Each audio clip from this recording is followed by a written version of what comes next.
Hello everyone, I'm Recv5. And I am Sandman099. And welcome back to Hot Shots Golf Out of Bounds with the after-game, post-game content. Yes, the stress test. Yes, it'll be fine, you'll do fine. I believe in you. I'm sure I did fine last time too. You did.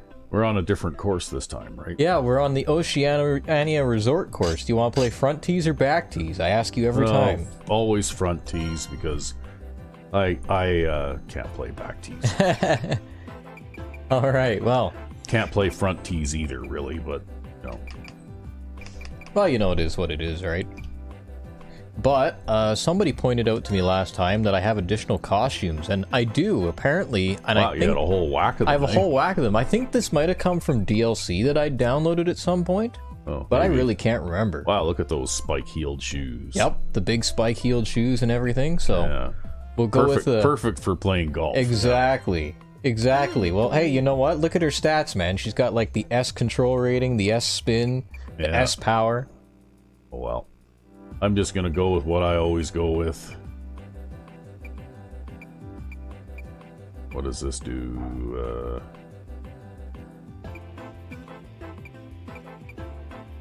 264. Okay, we'll go with that. And we'll go with that. Gives me good control, good impact, right? And how do I change shot type here again? Oh, you have to select your character first. Oh, right. Okay. And then after you select your character, once you select a costume, then you choose your shot mode. Yeah, there we go. Yep. Okay. All right. So we're trying something different today. That's what you're doing with, huh?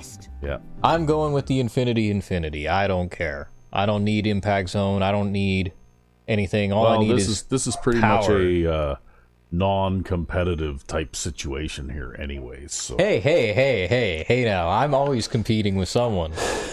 But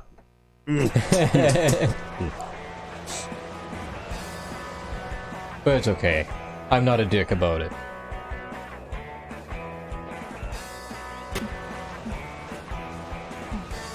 Alright. Wow, listen to that soundtrack, eh? Yep.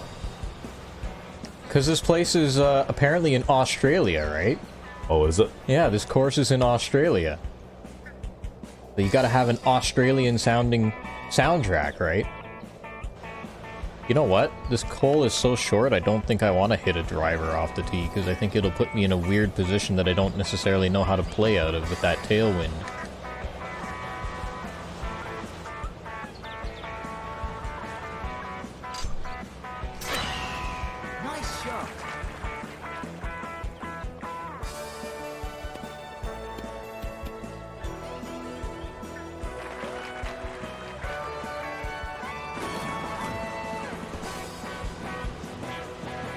That way, if I'm playing from back there, I have the ability to go up or down a few clubs. Yeah. Okay, well, it looks like I can hit a driver and hit it about as far as you did with a 5 wood. Nice job.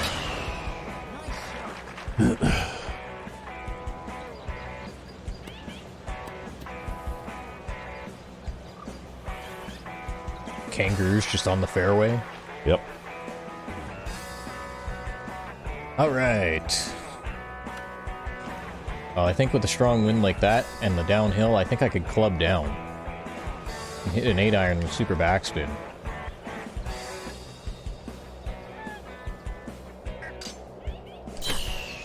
Nice shot. I might have wanted to aim that a slight bit more to the right, but I'm sure it'll be fine. Wow, even clubbing down, I hit it a little bit further than I thought. Oh, wow, I'm behind that rock. You are, but the wind is blowing slightly right to left. Yep.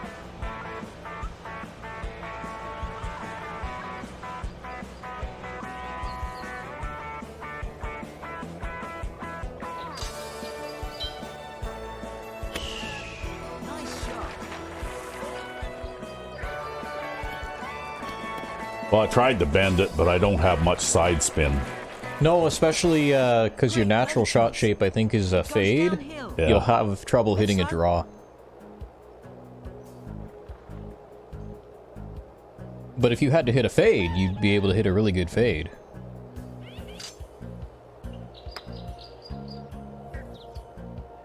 Oh, that was so close.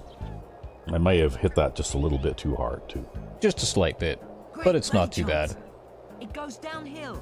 That's still a makeable That's putt. I think I underplayed that. Yep. Damn it. I think it's uphill. Slope's right.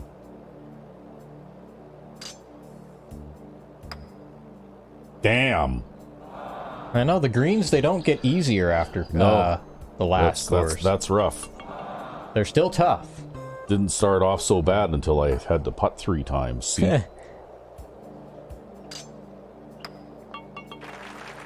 Nice par. Well, you know what they say, drive for show. Putt for show. Putt for dough. No, yeah. no, drive for dough, putt for show. Now you got me saying the wrong things. Well, see, in my case, I was putting for dough. Ah! Yeah, I guess you had some hockey night in Canada going on out there. Yeah, a little bit, yep. Which is odd since we appear to be in Australia. There you go, the Aussies just need to get themselves an NHL team. I don't know, that would be pretty expensive for the road games, though. Just need to lease some land in the United States and build themselves a hockey stadium or something, I don't know.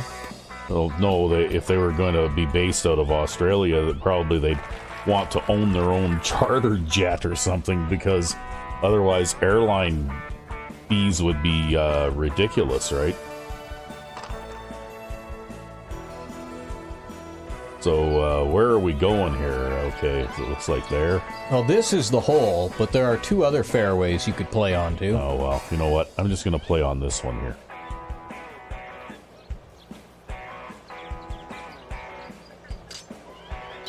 Yeah, this course is really bad for these rocks. There's lots of rocks around to hit. Well, because I have a fade, I wanted to be as far to the right as I could get here, right? So that I can shoot it straight at the green instead of having to bend it around that bunch of trees there. Yep. And it looks like I more or less put that where I wanted to.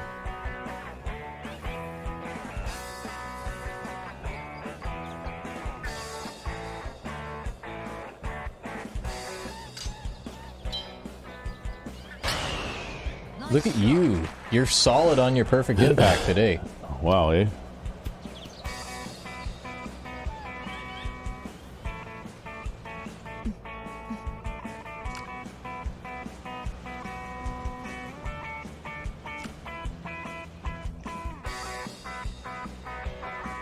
Well, I think I'm going to take a 4-wood here and try to super backspin my way to the green.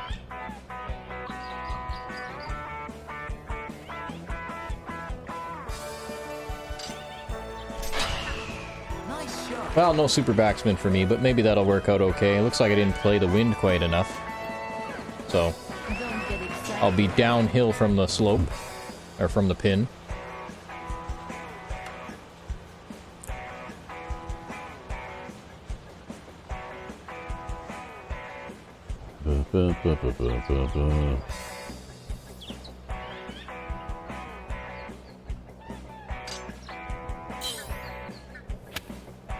Look at me with a super backspin. Nice job. Hey. It's a chance for Well, an it's eagle. important to control the roll on those approach shots, too. Left slope. Yeah, well, I wanted to basically make the ball stop too, right? Because it was, again, the way they build these greens, they're the narrow axis is always facing you all the time, right? Yep. Oh, an eagle. How pleasant. Great birdie chance. I think it's uphill. Left slope. Yeah, they're also kind of bad about these variable speed breaks. Yeah. Well, I think I might have not hit that quite hard enough. You had the play right, though.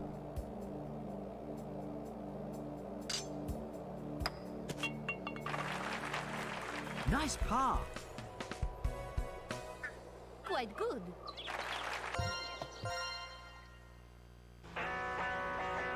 It was pretty funny, just speaking of, like, listening to your golfer's comment there. I was playing Fallout 4 yesterday, and I discovered that Deacon had a bunch of lines that I never heard before. Oh, really?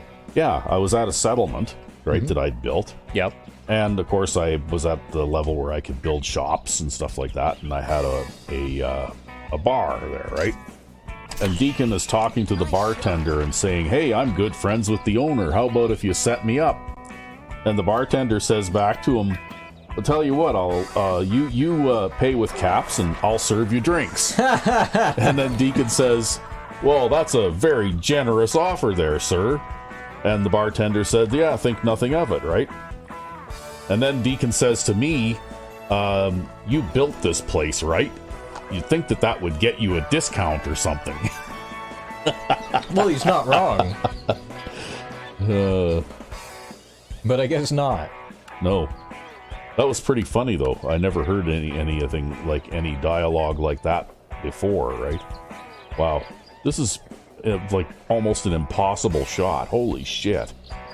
There's a couple different ways you can approach this. The first is to hopefully hit it over the front hill there and land it on the front edge of the green. The second is to try to bounce it off the rocks in the rear. But that's a little harder than it looks. Well, I clubbed down 2 clubs already. Is that going to be enough?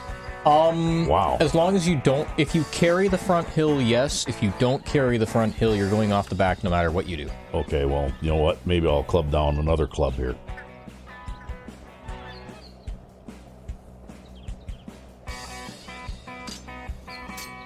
Now you're in uncharted territory. I've never tried this before. I just missed the perfect... Like, I was trying for the perfect impact to get the backspin. Oh. Okay, well, I didn't quite get enough bounce off that rock in order to get there. That was still pretty good, though. Most of the time when I underhit the hill, I land in that back bunker there. But you don't got to worry about that here. Look how thick the rough is. Yeah, wow. This is going to be a mess no matter what I do, probably.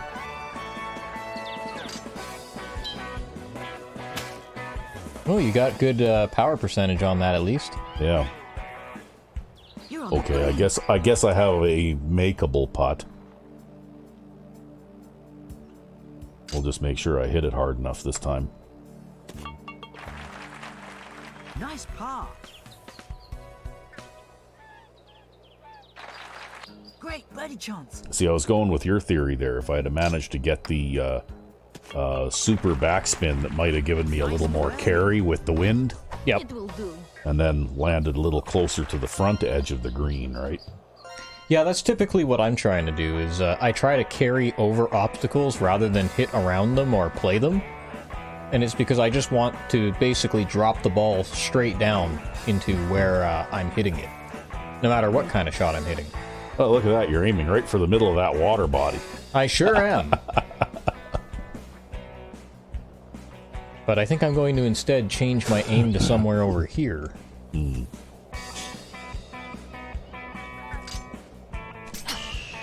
Nice shot.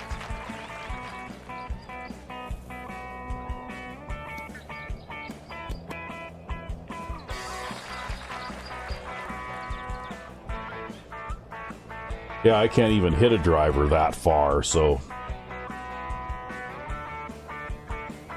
yeah, I'm gonna get this sorted here. Yeah, hitting into a strong wind like that, I don't think I need to... Yeah, okay. Yeah, it's mostly just about making sure you actually hit the fairway here. They give you this narrow fairway, and then they give you these vicious crosswinds, right? Yeah, well, unless I completely misaimed this, I should be fine. Since I did get perfect impact. Yeah, you've been real solid on that today. Yeah, I'm kind of surprised, actually, because I have not practiced at all since the last time we did this, a week or so ago. Yeah, you're always flying by the seat of your pants, huh? Pretty much, yeah. If we ever end up doing, like we discussed, and doing a Sandman099 playthrough of Hot Shots Golf 2 or something, maybe I'll fire up the PS2 there and practice a little bit every now and then. Yes, I think that would be a fantastic idea. That'd be very interesting to see you play some of these games. Well, I did play through Hot Shots Golf 2 at one time, once upon a time. A long time ago. When it first came out.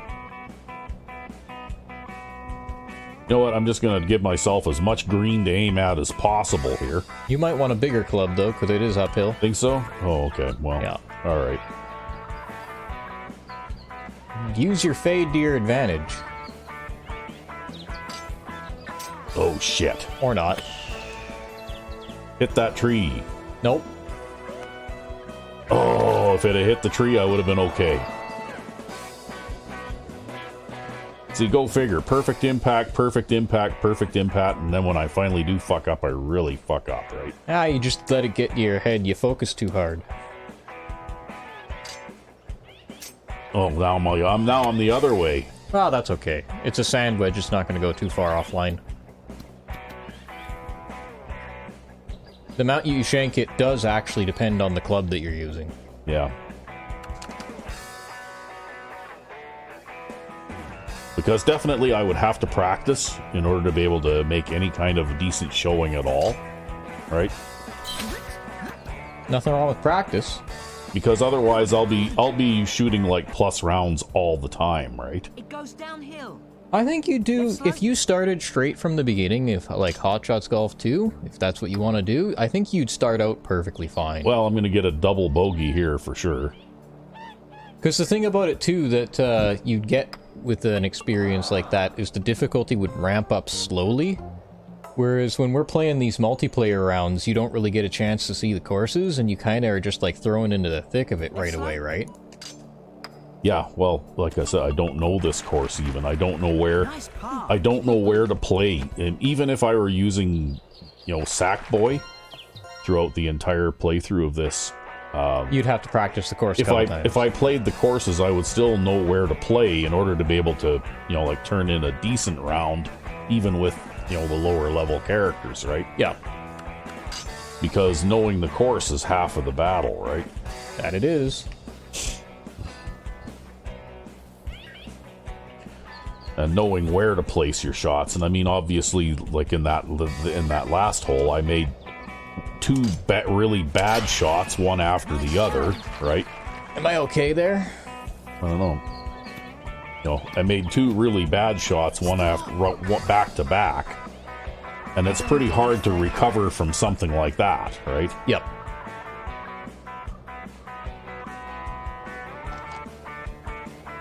Did you just drive the green on a par 4? I did just drive the green on a par 4. Wow. But it's only a 260-yard par 4. The main problem is this little, I don't know if that's like some kind of it's a oil rigging drill thing or what that is. I don't know. I've seen similar things like that. Like at one time when I was young, I did sewer construction, and I was digging tunnels by hand for sewer pipes, right? Yep. And basically what would happen is, I'm going to hold off on making my shot while I talk about this, because we had a pit about, I don't know, 12-foot diameter, drilled into the ground about 40 feet deep. Because that's about how deep the sewer system for this new subdivision, you know, housing subdivision was going to be. And then what they did was they would set up a kind of like a soft concrete called Philcrete thrust block in the bottom. Yep. And we set up a laser targeting, like a laser beam targeter. Yep. And it would all be set up, you know, like using survey instruments and all that kind of stuff, so that basically the laser beam dot, like the dot from the laser beam, points at the center of where you want to dig using a jackhammer with a clay spade on the end of it, right? Oh, okay. You know, like a 30-pound jackhammer with a clay spade. And so what we were doing is we were digging a tunnel out of the bottom of this pit. Yep. A horizontal tunnel from the bottom of this vertical pit in order to accommodate a 36-inch pipe. Yep. Which meant that I had to sit down inside a 36-inch pipe, because basically you would cut until you had enough room to push a section of pipe in using the hydraulic ram that was mounted on that thrust block at the bottom of the pit. So when you got it dug in deep enough, then you'd have a sort of like a winch, electrically operated winch that looked a little bit like this, right? Yeah. That would lower that section of pipe down and set it in the cradle, and then you'd operate the ram to shove it in, right? Ah. And then you'd go and you'd sit inside the pipe that you just shoved in, and cut. Use the jackhammer to cut some more, because you're cutting basically extremely densely packed clay called till. Yep. And nothing else will cut it except for a jackhammer with a clay spade, right? Yep. And so you do that, and each time that you would advance, like these sections of pipe we're lowering in are about 3 feet long or 4 feet long, right? Yep. So each time that you advance 3 or 4 feet, well, then you would lower another section down and put it in and shove it in, and then the welder would come along and he would weld up the seams on that pipe, right? Yep. And then you would get in there and crawl into that pipe and start cutting some more, right? And eventually, when you got far enough you'd end up sitting down inside this pipe with the jackhammer cutting, and you'd end up with all these big chunks of clay sitting in your lap, right? Yep. So what you had is a little tiny shovel with a handle about a foot long, because you didn't have enough room inside there to use anything else, and you'd basically shovel this stuff over your shoulder, and then another guy in the tunnel behind you would put it into a little cart and drag it out, and then they would have a bucket that would look a little bit like this on the end of the cable, right? Oh, okay. Like when they didn't have slings to lower the sections of pipe, well, they would bring the winch up and attach it to a big steel bucket. And so what the guy would do is he would take drag the cart out of the tunnel, which is sometimes these tunnels were like 60, 80 feet long, right? Yep. Underground. And so you couldn't be claustrophobic while you're doing this job either. You're sitting inside a 36-inch tunnel, 40 feet underground, right? Yeah.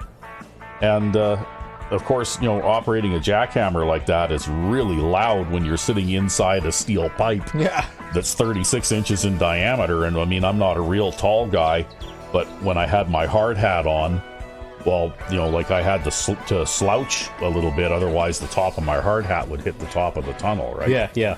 And of course, I had earplugs in, and I also had sound deadening muffs attached to my hard hat on top of it, so I had double hearing protection too, right? You probably needed it. And my ears would still ring when I came out of there. Yeah, fuck. Yeah. So yeah, you had to be very fit and very tough to do that job too, because it was extremely tiring. Because a 30-pound jackhammer, and you're holding it at shoulder level and pressing it into the clay at odd angles, and when you squeeze the trigger, it goes bang, bang, bang, bang, bang, bang, bang, bang, bang, bang, bang. So it's violently vibrating while you're holding onto it too, while right? While you're slouched over, sitting cross-legged inside a tunnel, right? Inside a pipe, right? Yeah, wow.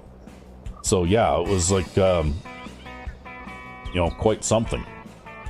Okay, well, I'm going to give this a try anyway. What the hell? Why not?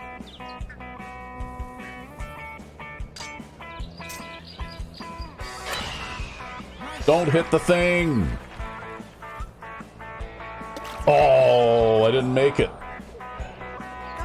I must have been just a tiny bit off target or something, right? Because I didn't get perfect impact. Might have been a little bit low, too. Because I think you have to get quite a bit of carry in order to get that green. Well, it did show me that I would have enough to get there, right? Well, enough distance, but not necessarily enough distance in the air, right? Because you get lots of roll because you have a mid-shot trajectory. Okay, well, here we go. Too bad, too, because I made that... See, I was just a little bit off on the perfect impact, just like there, right? Yep. And if I... the reason I was aiming as far right as I did is because I wanted to aim for the widest part of the green. Yep. I wanted to aim for... the center. Yeah, more or less I wanted to aim for this side of the green, because that's the part that's sticking out into the water, right? Yep. Okay, well.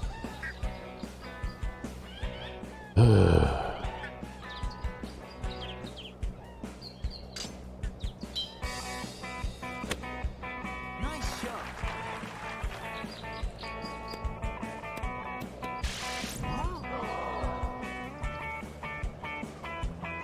It's a chance for an eagle.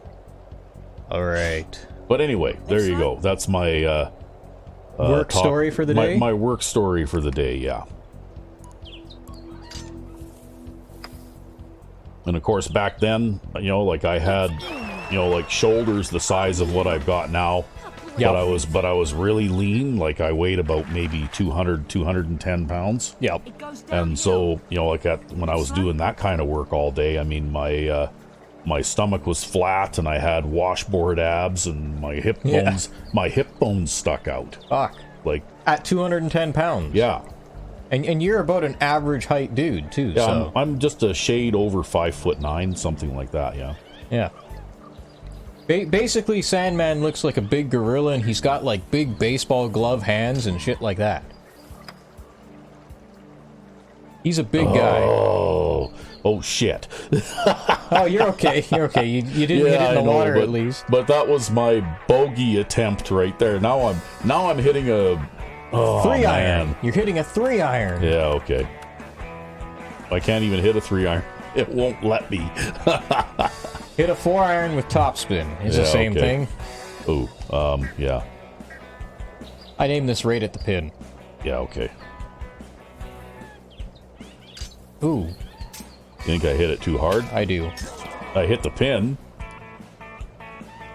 I wasn't going to put it in anyway, I don't think. Okay, well, there's another double bogey, triple bogey. Well, these things happen. This game is rapidly getting out of hand. Well, this course is like, it baited you, right? It baited you into trying to drive that green. Maybe I should have tried the blue power thing. Maybe it would have given me a little bit more distance. Possibly. I think it gives you anywhere from the same amount of distance as a power shot to a couple of yards extra, and it's based on like a random thing, so I don't know how much it gives you. Yeah. I never actually sat down to study it, I gotta be honest. Oh. But yeah, I was nothing but, you know, like bone and stringy muscle when I was doing that work, right? Yeah, no kidding. There was no extra weight on me, not an ounce of fat on me anywhere at all. Which is something I can't say the same for now. Yeah, but you're like old and retired now. You're old and retired and you're still like twice as fit as people half your age.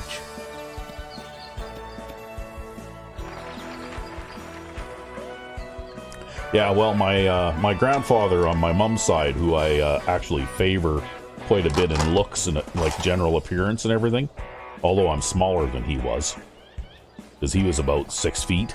Yep. But you know, like he was. I can remember when I was a teenager, like very young teenager, like 13 or 14 years old, and I was visiting him one summer, and we went to PV Mart because he wanted to buy some sidewalk slabs and build a patio in his backyard, right? Yep. And this was after he'd retired from farming.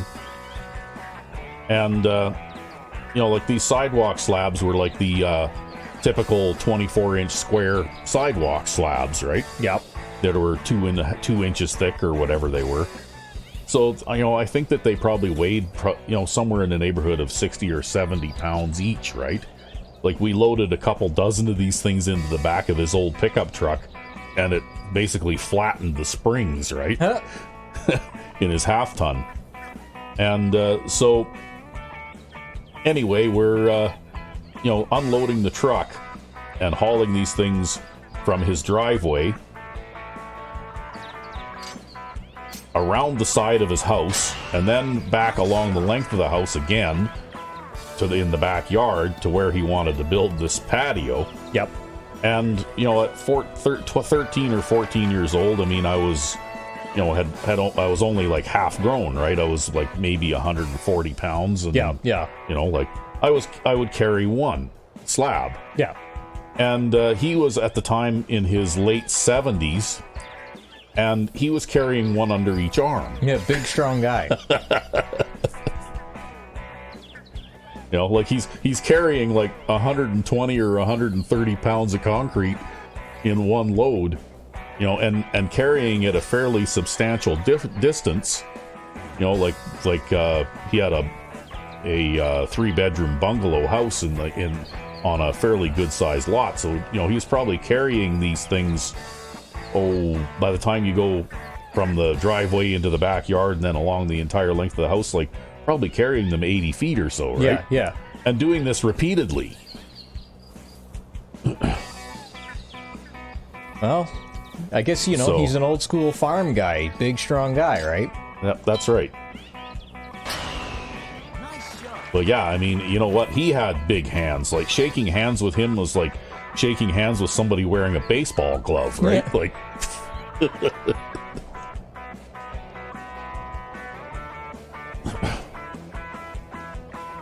Yeah, and even when he was in his 80s, he was still, in the wintertime, he'd go up on the roof of his house to shovel the roof of his house off, like shovel the snow off the roof of his house, right? Yep.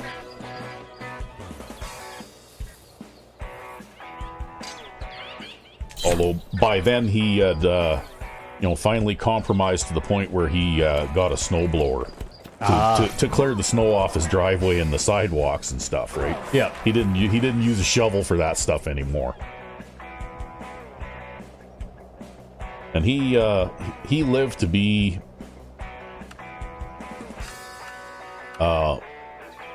just less than a month short of 100 years old. Wow. Yep. He passed away just under a month before his 100th birthday. Well, you know what? Being physically fit like that will give you a nice long life. Yep.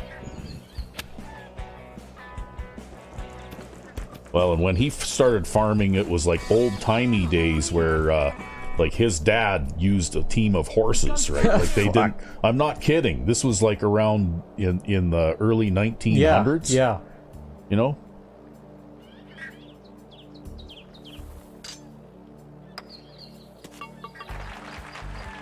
Nice park. Yeah, like I bet you living that long, he got to see a whole bunch of interesting things that didn't exist when he was young. Yep.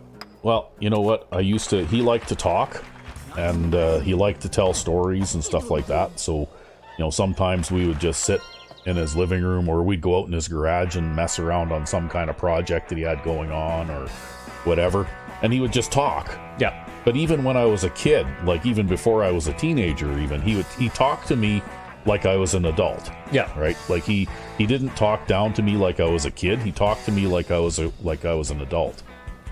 And he would tell me stories about the things that he'd seen and the things that he'd done, right? Yep.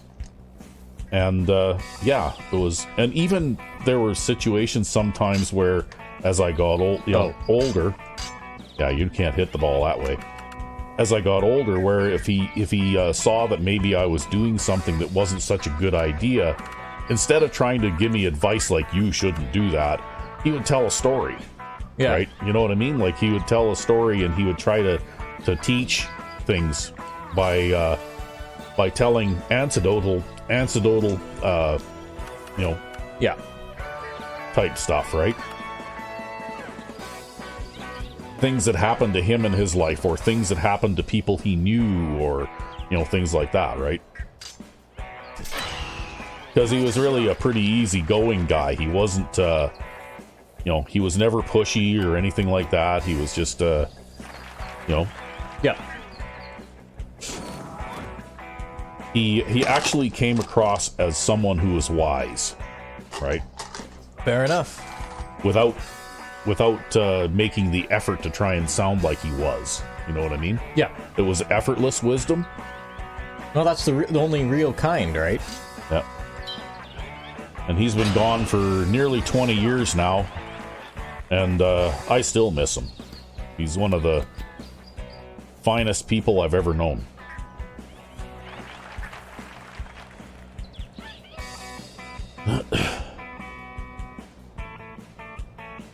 Okay. Well, okay. Sure, why not?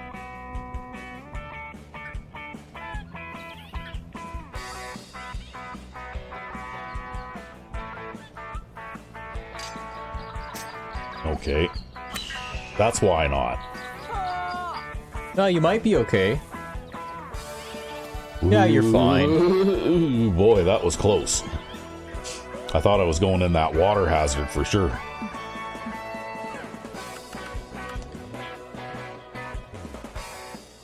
It's time to bring out the driver.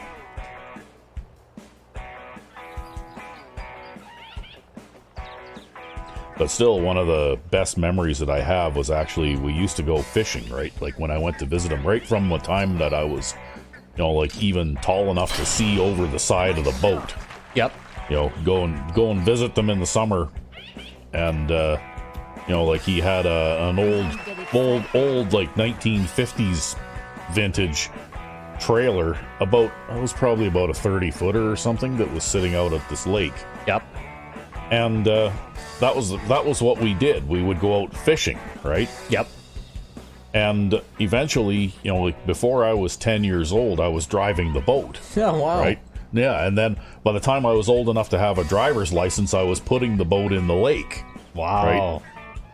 So, you know, like he actually taught me how to do a lot of things, right?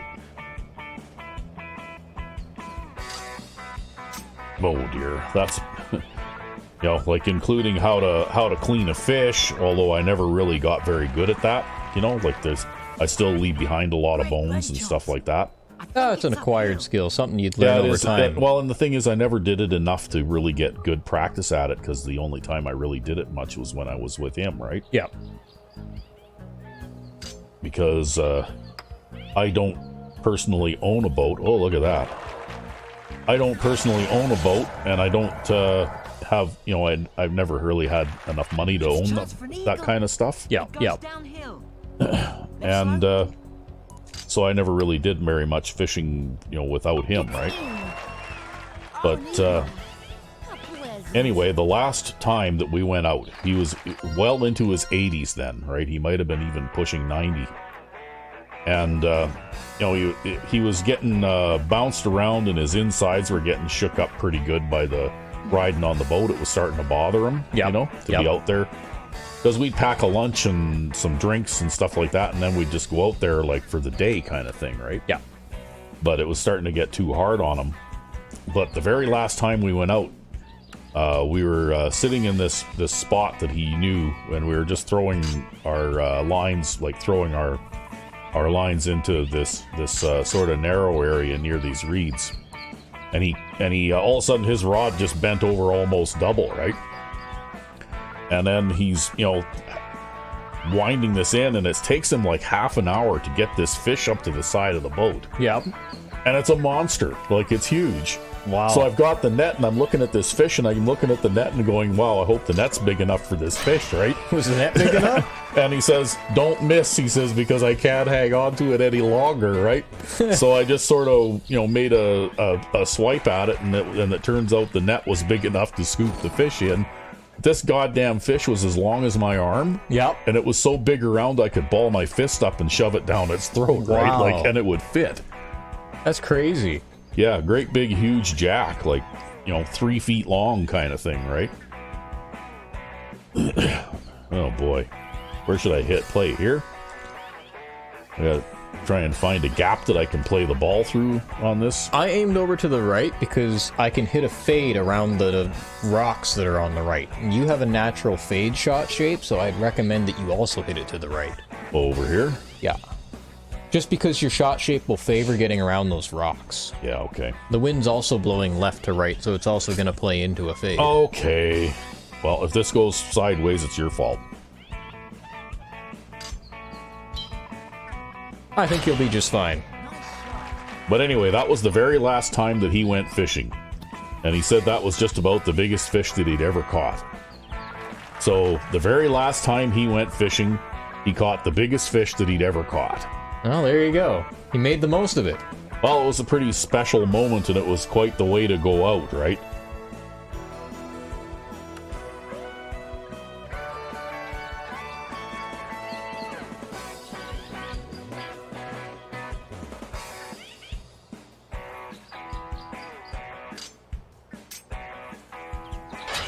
Just like that.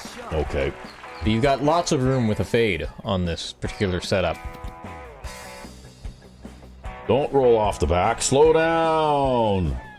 I couldn't club down another club. I wouldn't have even made it onto the green if I had. No. Well, basically what ended up happening is there's a little hill in front of the green, and that's what you ended up hitting, right? I know. That's why I thought I was going to slow down enough, but then after the crest, that slope is just crazy, right? Yep. But anyway, yeah, I had lots of really fond memories, like dating all the way back to when I was just a little kid, right? Yep. Going fishing at the lake with Grandpa. Nice shot. And I mean, this was when he was still farming. When you know, like on the weekends, you know, we would get in the camper and head out to the lake, right? I Yep. think it's uphill.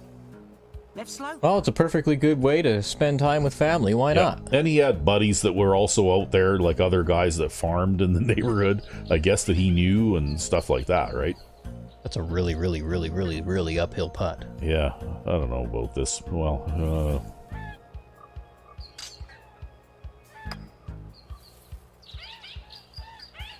but that was the good old days too, before people were, you know, like now you can't even keep anything that you catch just I about, think right? it's uphill. Yeah. Left slope. Like the last time I went fishing was a work thing. Well, now I'm gonna get a bogey. Ugh. And we had to use barbless hooks and throw everything back that we caught. Right? Great birdie chance. They just don't let you keep it anymore? And I still had to buy a fishing license, Wow. even though I wasn't keeping anything that I caught. That's ridiculous. It Yeah. will do. Whereas back then, you didn't need to worry about it. I think they had limits, right? But, you know, like, very rarely did you catch the, you know, like, there used to be some guys who would abuse it, like guys who knew where the good perch schools were and stuff like that. Yeah. And they'd come back, like, they'd go out really early in the morning and they'd come back and they'd be carrying a wash tub between two of them full of perch, right? And I mean, you know, those guys are, if there was a limit on them, they've probably gone over the limit there. Yeah, probably. But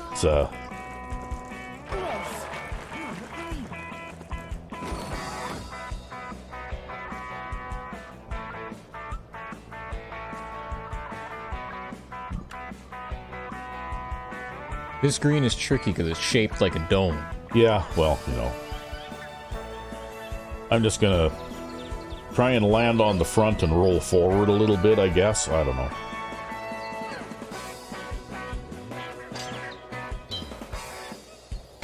I don't know if you'll get enough carry without backspin there.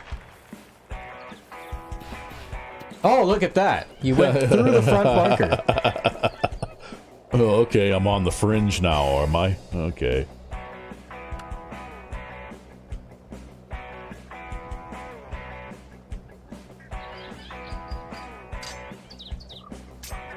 That'll do good. Ooh. You're on the green. Great birdie chance. But anyway, it was like, Nice birdie. Oh. you know, how much the world has changed, I guess. And I don't know if sport fishing is, Nice par. you know, being limited like that to the point that it is because fish are getting scarce. I really don't know, because the last time I was out fishing, I mean, we were pulling walleye. We were on the river, right? Yeah. And we were pulling walleye out of that water like crazy. Like, there was like 4 of us in this boat, and I personally caught 10 of them. Wow. Right? And they were nice too. Like, they're, for walleye are not a great big, like, they're not a huge fish, but some of the ones that we were catching were like a foot long, right? Yep. You know, like, they tend to be about that size and maybe a pound or 2. Yep. You know, like, they're not a big fish. And I also caught a jack in the river that was almost as big as the one my grandfather caught that one time. It was as long as my arm. Although it was skinnier, right? Yeah. Like, it wasn't as big, but it was just as long. So I got a picture taken of it with me holding it. Oh, yeah. Before I had to throw it back, right? I couldn't keep it. Although fish, when they get that big, they're not as good to eat as the ones that are a little more modest size too, though, right? No? Flavor off or something? Yeah, they taste different, yeah.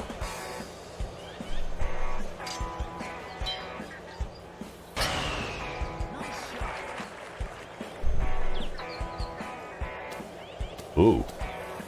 I thought I'd allowed myself enough room over there. Well, this fairway's kind of nasty because it slopes towards all that crap, right? Yeah, really. Wow, that's a strong wind, too. Thankfully, though, you're good out of the rough because Sackboy is really good at playing it out of the rough. Yeah.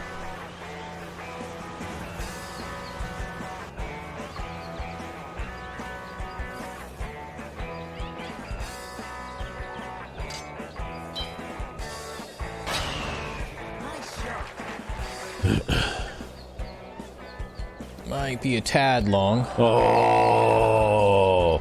That's not a bad place to be, though. I mean, you're only 8 yards away.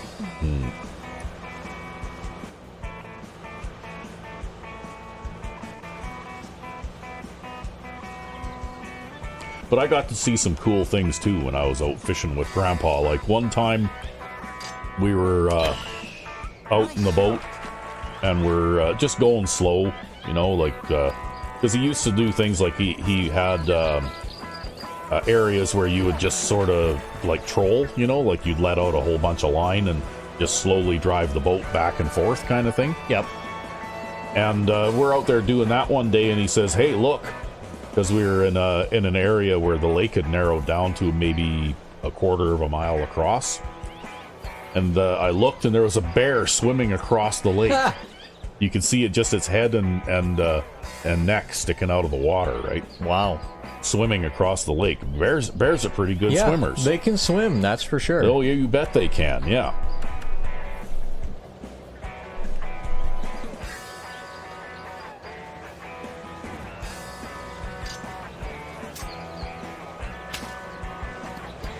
And I guess I guess the bear decided it wanted to be on the other side of the lake, so it just waded right in and started swimming.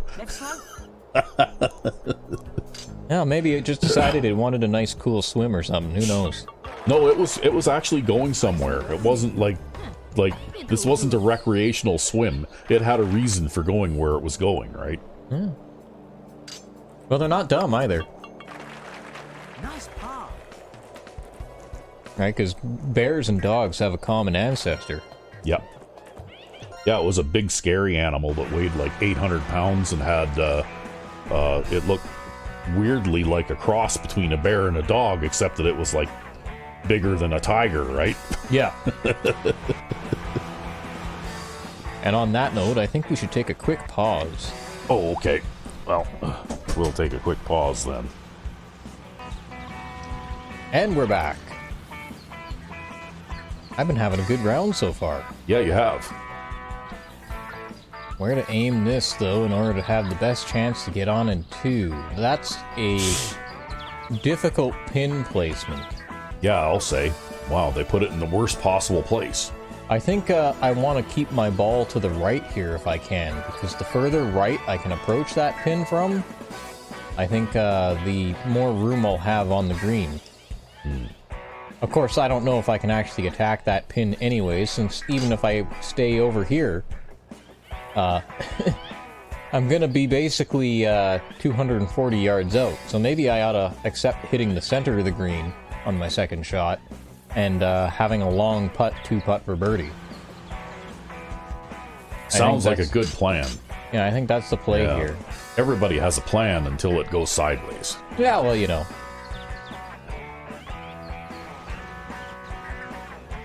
Ugh.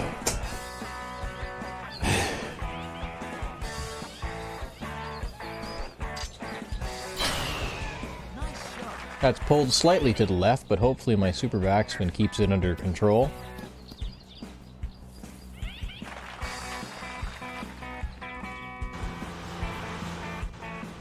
Okay. Well, it looks like I want to aim more or less where you're going. But I'm going to, well, actually, yeah, I'm just gonna go straight down here. And then it looks like I can make my second shot across past the windmill there. Yep. And then my third shot hopefully won't be too bad. Well, I got room for a power shot here, sure. Yep, you've got more than enough room. In fact, it's probably optimal to hit one here.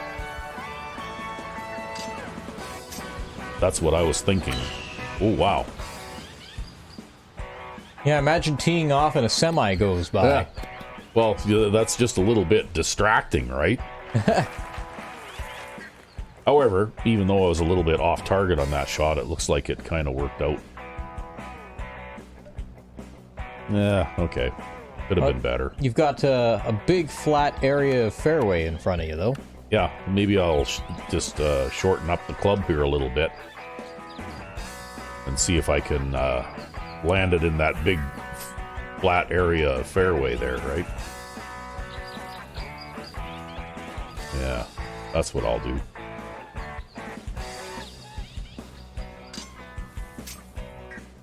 That's exactly what you'll do.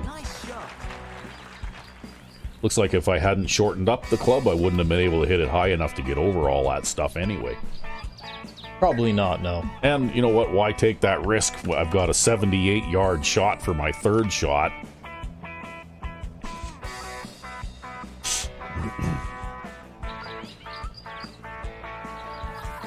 Well, that's just it, right?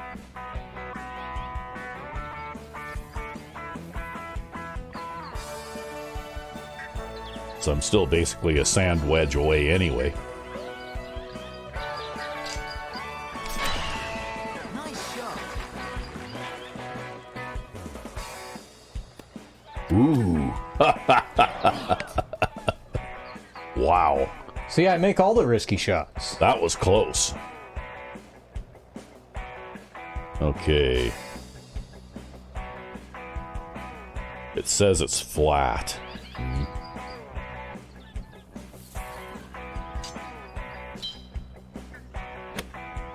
Nice shot.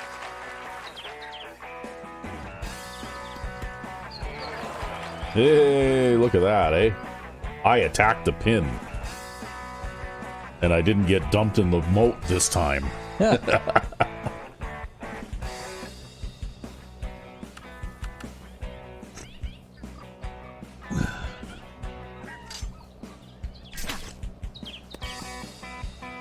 Kind of crappy power percentage on that. Great. But then again, Anya here is weak in the rough, right? So that's to be expected. Yeah.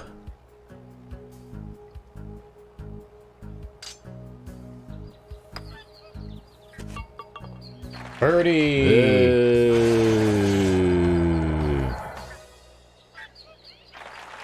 Great birdie chance.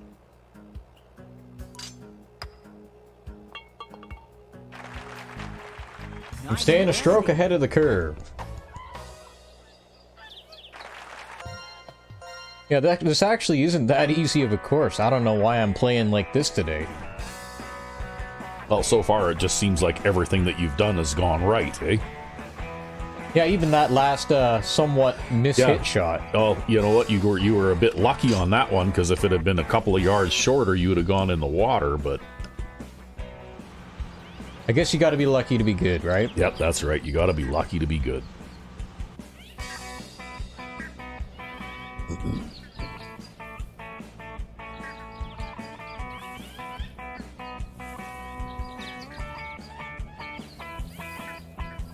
Maybe about there.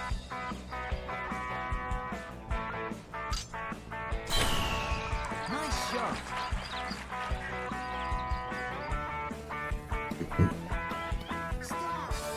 Uh-oh. Oh. Well, it rolled as far left as I thought it was gonna roll, but I also still ended up a little bit long, even with that 3-iron. That is like a crazy lot of slope off the back end of the green there. Yep. Yeah, it's very, very, very hard to hit that green. Maybe I want to play this way. It's a lot safer that way and less slopey. Yeah.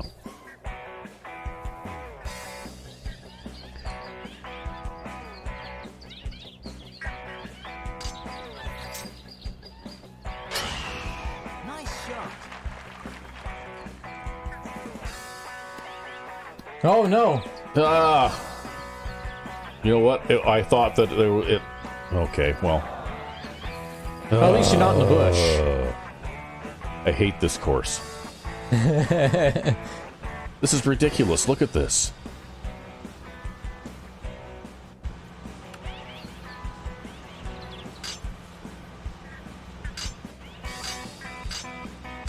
I can't get anything better than that no matter what I do. Wow.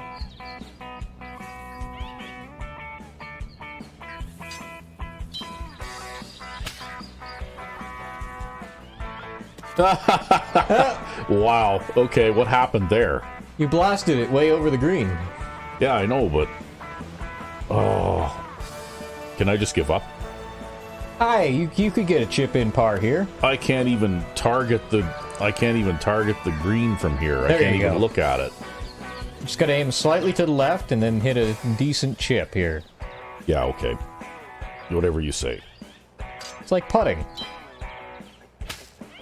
Oh, I'm gonna hit it over the other side again now. Nope, you're good. See, it's pretty deceptive when it says that you could get anywhere from 45% to 90%, and when you hit the ball, you get like 95%, right? Yeah, well, that's part of the reason why, like, you see how I have the sand wedge here, and you see I've got 50 to 95%? Yeah. That's why I'm always going up to a 7-iron, because once you get up to a 7-iron, you get, like, an extra bit of percent. Anya only gets plus 10 because she's bad out of the rough, but you'd probably get, like, plus 15, right? Oh. But, yeah. I don't know, in the deep hole I was in there, then I don't think it would have mattered, really. Probably not, no. Because I was a lot further off the green than you were. Yeah.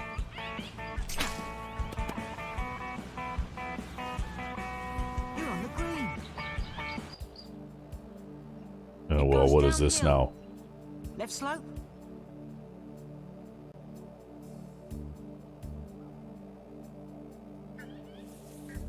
That doesn't look very downhill. It's not very downhill, and, it's just a variable speed break. It'll start slow and end fast. Oh well, another bogey. Double bogey.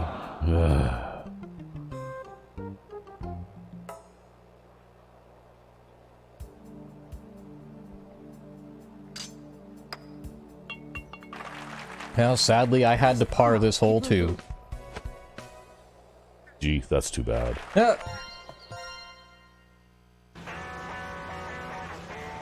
That was a tough green, right? And it's tough to hit your ball off the back there too. And especially when I clubbed down, I thought I'd be fine. But no, apparently not. Oh, where are we aiming? What the hell kind of... wow. You know, I don't think you can even hit a driver over that rock formation like that. Right? You have to hit it like... You're if you try that, you're going to bounce off of that for sure. Yeah, for sure. And the worst part is, like, if I wanted to try this, I could probably get away with not hitting the front of this rock face by hitting a fade. But the problem is that if I hit a fade around it, I'll hit this part of the rock face and I'll bounce down into the bush over here.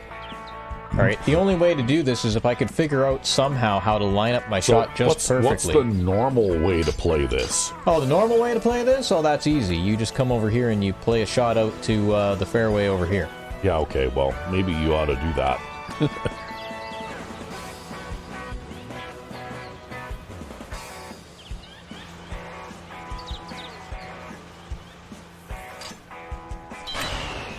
Nice shot.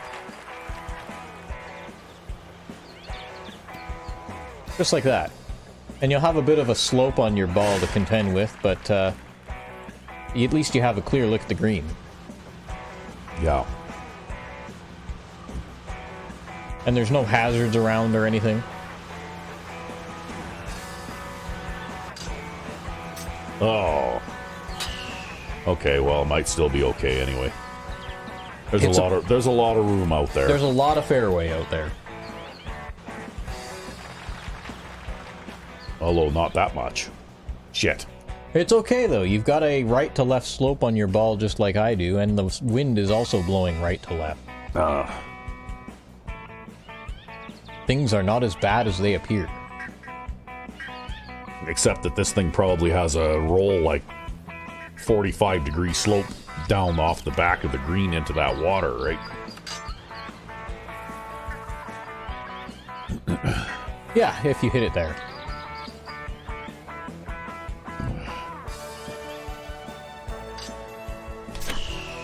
Nice shot.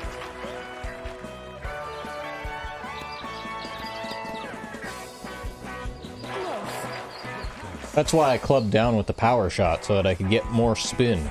Yeah. Maybe I'll do that too.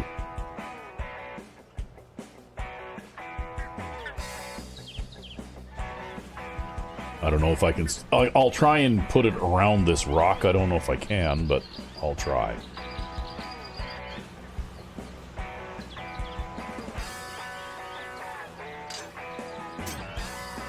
Well, that'll help.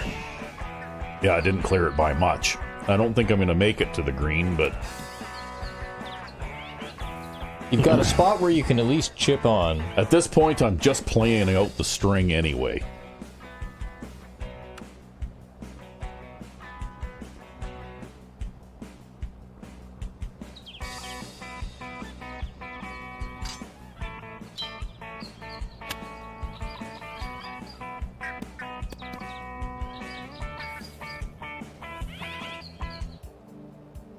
Oh my god. Is the green this green actually flat? Almost. It has a little bit of a break at the beginning, and it's going to break a little more than that. A little more than that. Yeah, and maybe even a little more than that. And then you want to hit it just slightly hard.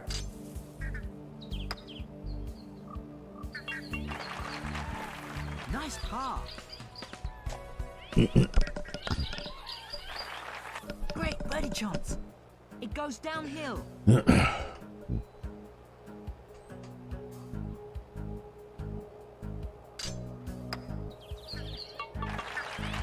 Those short putts, man. They're the tricky ones.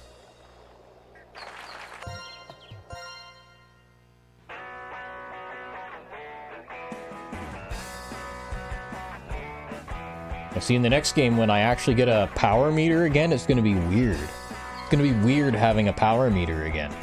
Oh, they don't have this shot mode anymore? They still have this shot mode if you wanted to use it, but they also have a hybrid shot mode that has the impact zone mechanism with the meter style power setting mechanism. Oh my. That sounds terrible. Actually, it's way better because it makes hitting small impact zones absolutely perfect.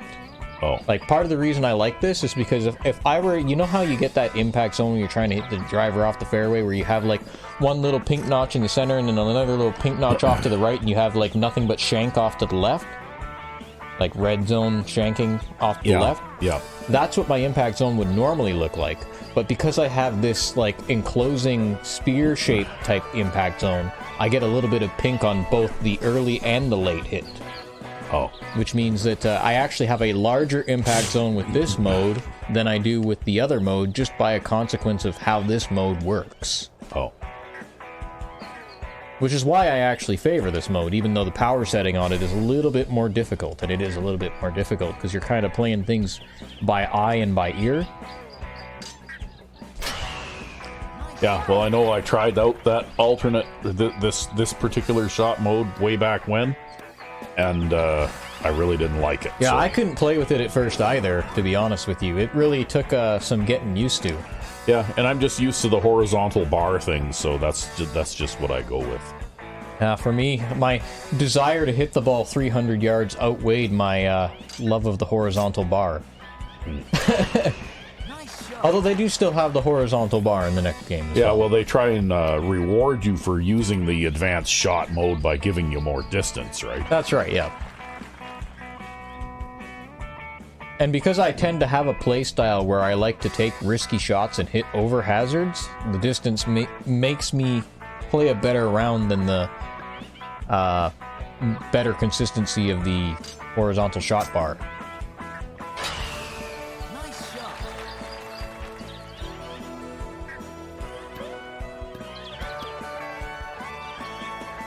Well, I think you're going to be solidly in the middle of the green. Stay on the green for a change. I'll bet you that's like the second or third green I've hit in this round. Yeah.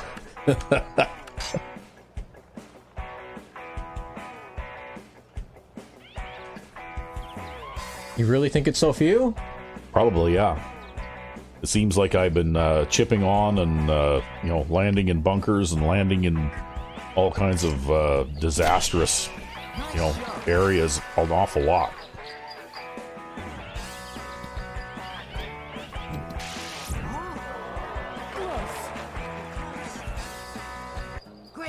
chance. I think it's uphill. Oh, wow. Okay, let's go with this. That's close. Get in there. Nice. Yeah. Sinks the long one. Well, it was pretty lucky, but, Great you know. birdie chance. I think you're getting better at putting. Every now and then, well, I don't know, at that first hole performance, that was not so good. It's just the first hole. You didn't have a warm-up before this or anything either, so... Birdie. Whereas I actually did warm up before this round.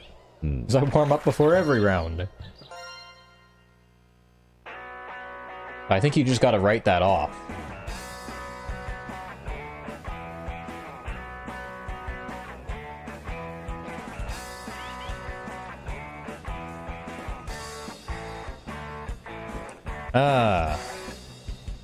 See, this is a really, really nasty hole because it's got a lot of crap that's in the way.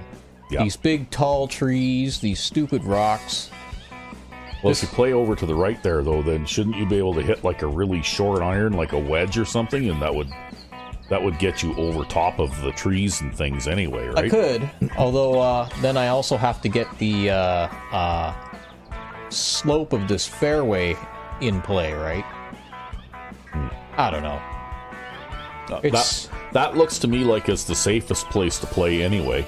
It's 6 of one, half a dozen of the other, you know? That's what I think. 6 of one, half a dozen of the other.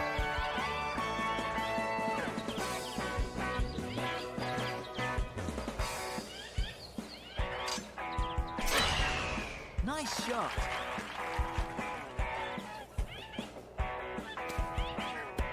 Oh yeah, I'm gonna roll back into the semi-rough. Wow, that did not go the way I thought it was going to. Well, look at how uphill that fairway is. Yeah. I'm probably lucky I didn't roll back into I the can't semi-rough. even hit it that far, so, yeah, you know. I can just sort of aim out into the middle of this wide open space. I could probably even hit a power shot here. I'd be careful about that because you don't want to get too close to those trees or rocks or else you won't be able to hit over them. Yeah, okay, well. I'd aim more to the right, too. Think so? Yeah. Because you want to give yourself an angle with the wind around those obstacles.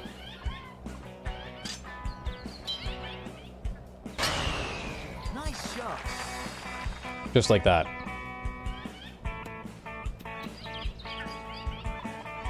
Look at how downhill that fairway is. Yep. They're really trying to get you close to these things, right? Yeah. Oh, well, guess I'm hitting an 8-iron now.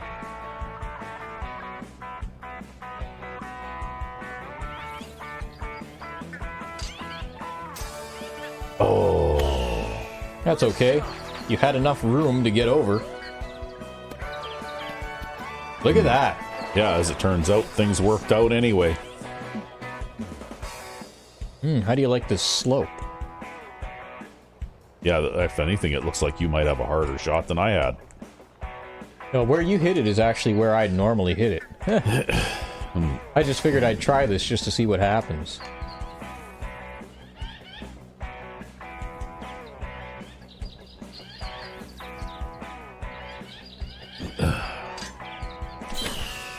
Nice shot.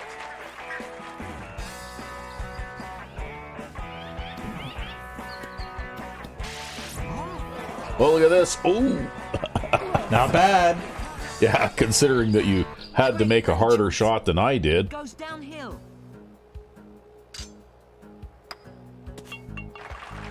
Yay. Great birdie chance. Nice birdie. Oh! Oop, got away from her. Isn't that sort of like similar to the animation that Tiffany has? Sort of. I think Anya here is trying to do some kind of baton twirl type of thing. Well, And, what's Tiffany doing then? She's like just kind of like swinging it around like well, like a blonde. Oh, Can I say that? I don't know.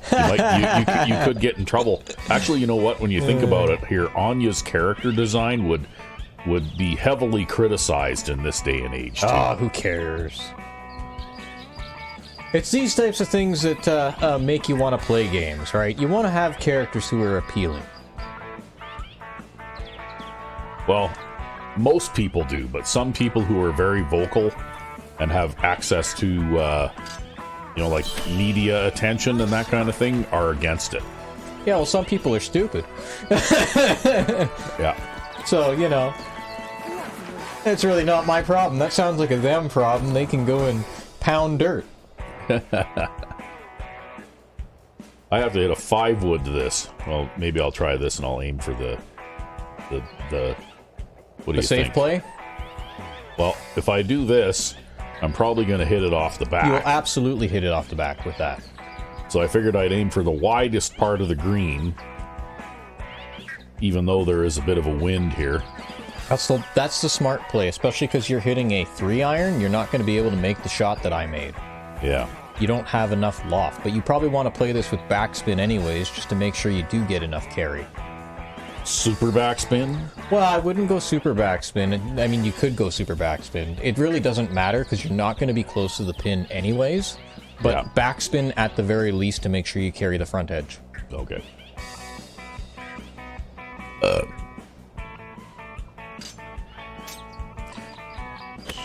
Well, I didn't get super backspin, and I don't know if I got enough power either. Nope. Bye. But you're not out of bounds. Oh, well, I might as well be. Jeez. So I'm going to give you a tip How here. the hell am I going to hit this up there? I'm going to give you a tip here. I want you to use the regular power mode and maybe aim slightly less to the left. Regular power mode. Is this the normal, Yep. the regular power Yep. mode? And then I want you to aim slightly more to the left. Slightly less to the left. Aim about where halfway between Anya and the pin. Okay. And then what I want you to attempt to do is I want you to set your power at 41 yards and play this with backspin. Okay.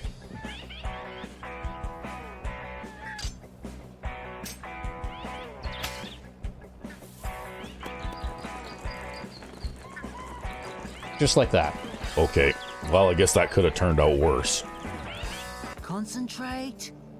I think it's uphill. Slope's right. You know what? This coloring makes the break dot thingies hard to see. Yeah, it does.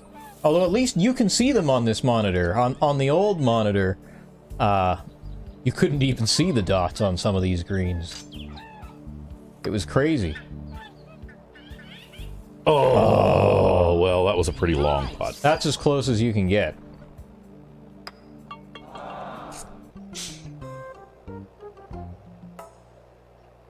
Back to plus Great 6. birdie chance. I think it's uphill. Left slope.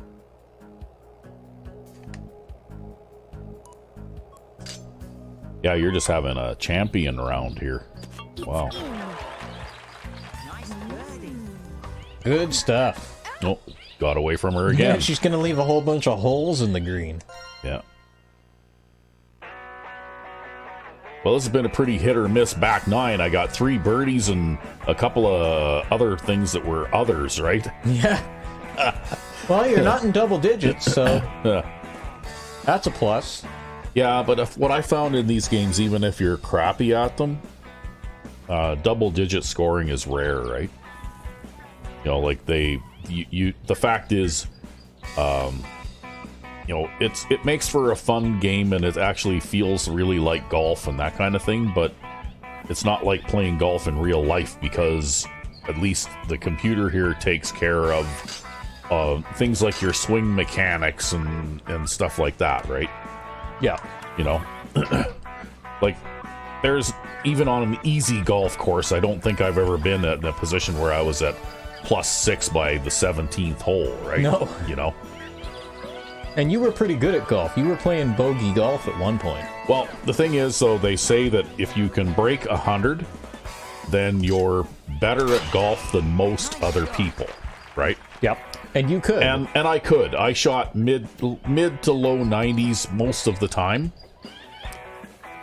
when I played golf. You know, like around 95, 96. I think my personal best was like 89 or something like that. I was there for that. That was an 89 that you shot that one day. But that was on a day when you know, like the sun was shining and there were unicorns running by and you know, like everything that I did was right. You know, like I couldn't do anything wrong. Everything I tried worked. Whereas my personal best, I think, is something like a 95. And that's just because of the way I play. You are much more consistent at golf in real life than I am. I hit the ball very far, but I tend to both have really crappy putting and approach game, and I also tend to be rather inaccurate. Yeah. Well, the thing is, though, you know, when we're playing golf at one of the local golf courses here, we're not playing on an advanced course like this. No, right? no, where not you've even got, close. You know, like where you've got, you know, like par fours that are 450 yards and stuff like that, right? Like when I was actually playing for real on most par fours that were between 380 and 400 yards, I would plan to hit the green in 3. Yeah. Right. You know, basically that's what my plan would be. And if I managed to do better than that, then that was great. But you know, my philosophy was that I was better off to make a shorter shot off the tee and have an easy playable shot off the fairway for my second shot, right? Yeah. And if I ended up on the fringe of the green after my second shot, well, I was probably going to get a par or for sure no worse than a bogey, right? Yep.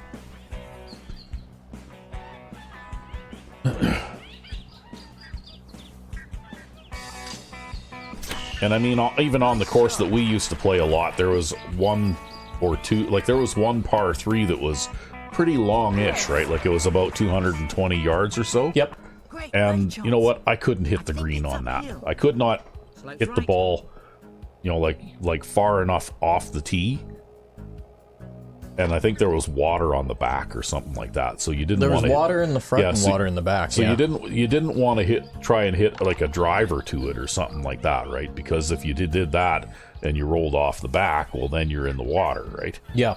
So you're trying to hit a, you know, like for me, 220 yards. I'm probably trying to hit like a 5 wood or something like that, right? And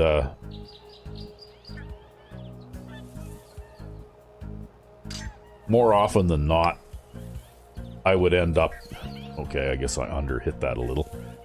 I would end up, you know, like in front of the green, just off the fringe or something like that, off after my tee shot. Yeah. It will do. Yeah, I always tried crazy things, like I'd try to hit a 3-iron in between the two ponds and land it on the green and things like that, and if I hit the 3-iron cleanly, I could do it, but if I didn't hit the 3-iron cleanly, who the hell knows where it's gonna go? Yeah, well, the thing is that there were a couple of holes on that course that really favored your shot shape too, right? Yeah, because most people hit a fade or a slice and hit the ball left to right, and so the course is kind of designed to punish that, right? But I hit a hook or a draw. I hit the ball right to left. Yeah. So there was one par 4 that was around just over 300 yards, but around a large pond. Yeah. And you could drive the green on that one just because of the way your shot shape was. You could just follow the edge of that pond and the ball would curve from right to left. And, that's right, yeah. And then if it would hit the fairway a few yards in front of the green and roll on, right? Yep. Whereas, you know, for me, I would have to hit a shorter shot, like maybe a 3-iron off the tee, and then, you know, something like a 7-iron or something for a second shot, right? Because I would have to more methodically and more cautiously play around that water body because the dog leg made it much longer of a hole for you. Yeah, well, also I did not naturally hit a draw either, right? Yeah. You know, like my shot shape when I did not take measures to prevent it would be a fade, right? Yep. Although actually I managed to kind of perfect things eventually so that I didn't hit a fade very often anymore. I would more or less hit the ball straight, but I lost you know, several, well, probably 20 yards of distance because of that, right? Yeah. But I found that it was better to hit the ball straight and a little bit shorter, generally speaking. For my overall score anyway, if not my ego, right? Well, I eventually I tried to get to a point where I could aim with my left shoulder. Yeah. And so I knew I'd pull the ball to the left, so I'd always try to aim with my left shoulder, and I preferred pulling the ball to the left than pushing it to the right, because with the right, you don't have any physical line of reference to see where you're aiming, right? Yeah. Well, the problem with me was that it's all about the mechanics too, right? Yeah. And you know, like the fade thing was a really tough thing to overcome, and that's what I spent most of the time that I played golf trying to figure out. And then just the last couple of years that I played was when I figured that out, right? Yep. Because at one time I used to be able to hit a ball a pretty long ways too, but just like you, it would not be in play, right? Hey, if it's on a fairway somewhere, you can play it. Yeah, well, thing is, though, half the time when I would hit a ball like that, you'd never see it again, right? I got pretty good at finding them, though. Yeah. But I also played with an orange ball. Yeah. And then there was also that, like, the 18, which was the par 5 here. Can I even hit a pitching wedge over this tree? Wow. Probably. Let's see if we can do a power shot sand wedge. Trying to hit it straight up.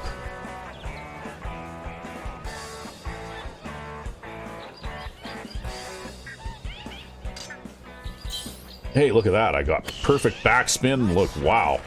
Yep. With my power shot sand wedge. Well, you got the carry you needed to get over the tree, that's for sure. Yep. Great birdie chance. But anyway, as I was saying, 18 was a short-ish par 5, like 450 yards or something. Yep. But again, it was the same situation. It was in a semicircle around the right-hand side of a big water body, right? Yeah. So unless you hit a draw, you have to, like what I used to do is I would just take 3 short clubs, right? You know, like hit 6 iron, and then some kind of like a 8 iron or a 9 iron or something like that. I would just hit 3 shorter clubs to get to the green on that one. Yeah, yeah. Whereas on that one, I would hit my driver, and then I'd hit like an 8 iron to the green. Well, I think I blew it. I didn't hit it hard enough. Just slightly. It's a chance for an eagle. It goes downhill. Left slope.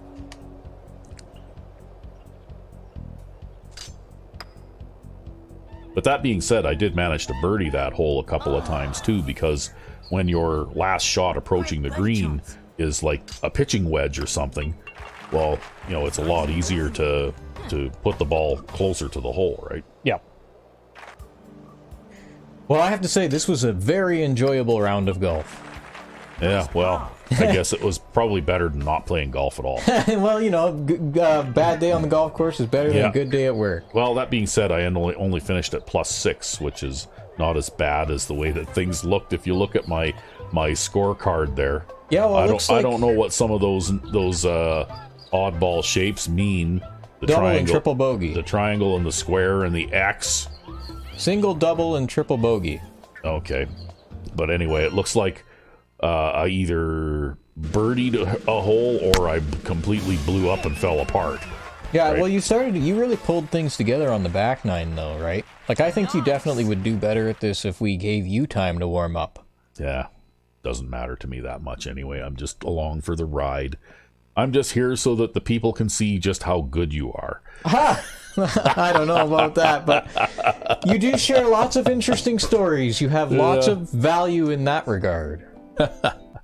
So, well, anyway, I guess that's it until next time. Well, you know, the funny thing is I don't plan any of that stuff either. It just kind of just happens, right? There you go. Maybe I don't even know how it got started on what fishing has to do with golf, but you know. Maybe you take after your grandfather that way. Yeah, I do actually a little bit. I'm a little bit more like him, personality-wise as well. Like he was a very friendly guy who would talk to anybody, right? Yeah.